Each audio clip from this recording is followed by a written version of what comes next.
নমস্কার বন্ধুরা, আজকে দারুণ স্বাদের আলু, পটল, বিট আর ডাঁটা দিয়ে একটি দারুণ রেসিপি আপনাদের সাথে শেয়ার করব।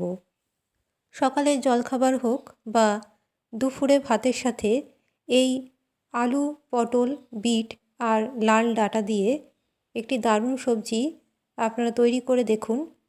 খেতে কিন্তু দুর্দান্ত হয়। এখানে পটল আর আলু আর বিট লম্বা টুকরো করে এইরকম টুকরো করে কেটে নিয়েছি। যে কোনো নিরামিষের দিনে এই রেসিপি তৈরি করে খেতে পারেন।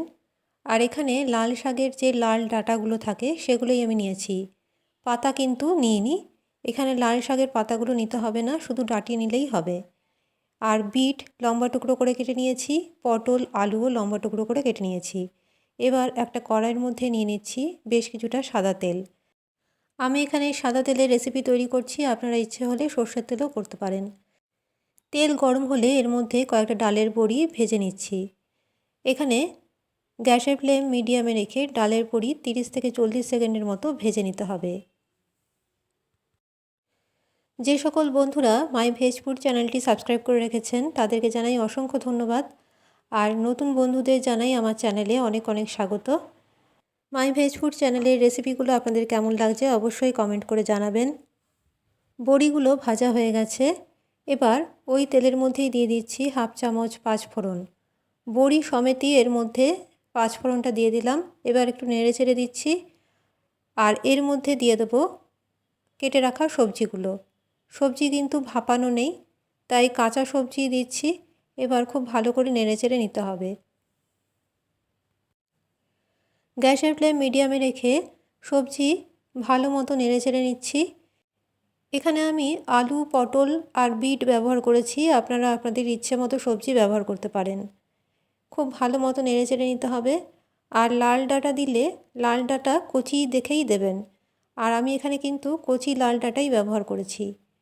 এবার এর মধ্যে দিয়ে দিচ্ছি স্বাদ অনুযায়ী লবণ, হাফ চামচ হলুদ গুঁড়ো।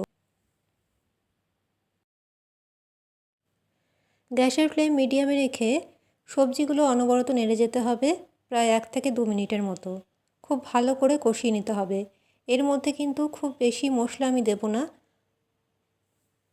কিন্তু কম মশলাতেই এই রেসিপি এতটা সুস্বাদু হয় যে রুটি হোক বা পরোটা হোক কিংবা ভাতের সাথে একেবারে অসাধারণ লাগে।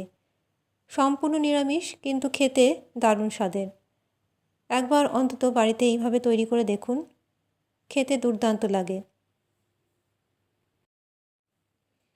আমার চ্যানেলে নতুন হয়ে থাকলে চ্যানেলটি সাবস্ক্রাইব করে রাখবার অনুরোধ রইল।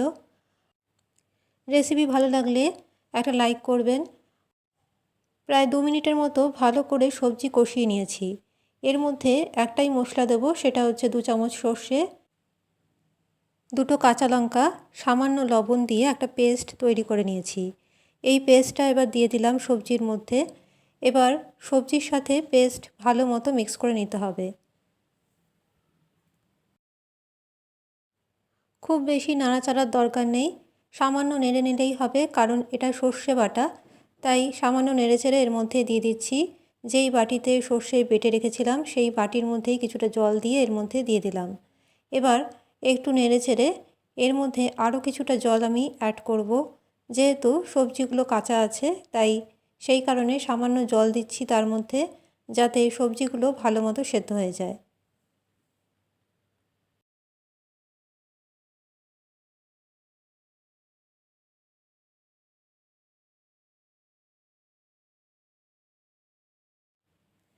এবার জল দিয়ে ভালো করে নেড়েচেড়ে একটা ঢাকা দিয়ে ঢেকে রাখবো প্রায় 5 থেকে 10 মিনিটের মতো। এতে সবজিগুলো ভালো মতো সেদ্ধ হয়ে যাবে। প্রায় 10 মিনিট পর ঢাকাটা সরাচ্ছি। এবার ভালো করে নেড়েচেড়ে নিতে হবে। দেখুন রেসিপি কিন্তু প্রায় তৈরি। এবার একটা আলু কেটে আমি দেখে নেব সেদ্ধ হয়েছে কিনা। আর খুন্তি দিয়ে একটা আলু আমি কেটে দেখে নিচ্ছি। দেখুন ভালো মতো সেদ্ধ হয়ে গেছে সবজিগুলো। এবার এর মধ্যে দিয়ে দেবো সামান্য পরিমাণে চিনি। চিনিটা অবশ্যই দিতে হবে। চিনি দিয়ে ভালো করে নেড়েচেড়ে নিতে হবে। আর রেসিপি প্রায় তৈরি হয়ে গেছে। এবার একটু গা মাখা অবস্থাতেই এই রেসিপি অন্য একটা পাত্রে নামিয়ে রাখতে হবে। খুবই সহজে তৈরি আজকের এই রেসিপি। অবশ্যই একবার বাড়িতে বানিয়ে দেখুন। আশা করি আপনাদের পছন্দ হবে, ভালো লাগবে। খুবই কম মশলায় তৈরি, প্রায় বলতে গেলে মশলা ছাড়াই এই রেসিপি তৈরি। আজকের এই সবজি রেসিপি আপনাদের যদি পছন্দ হয়, ভালো লাগে, আমার চ্যানেল মাই ভেজ ফুড অবশ্যই সাবস্ক্রাইব করে রাখতে ভুলবেন না। আর পাশে থাকা বেল আইকনটি প্রেস করে অল নোটিফিকেশন অন করে রাখবেন, তাহলে যখনই কোনো রেসিপি আমি আপলোড করব আপনারা সেটা সঙ্গে সঙ্গে দেখতে পাবেন। আজকের রেসিপি গরম ভাতের সাথে একবার খেয়ে দেখুন। আজকের মতো রেসিপি এখানেই শেষ করলাম। ভালো থাকবেন, নমস্কার।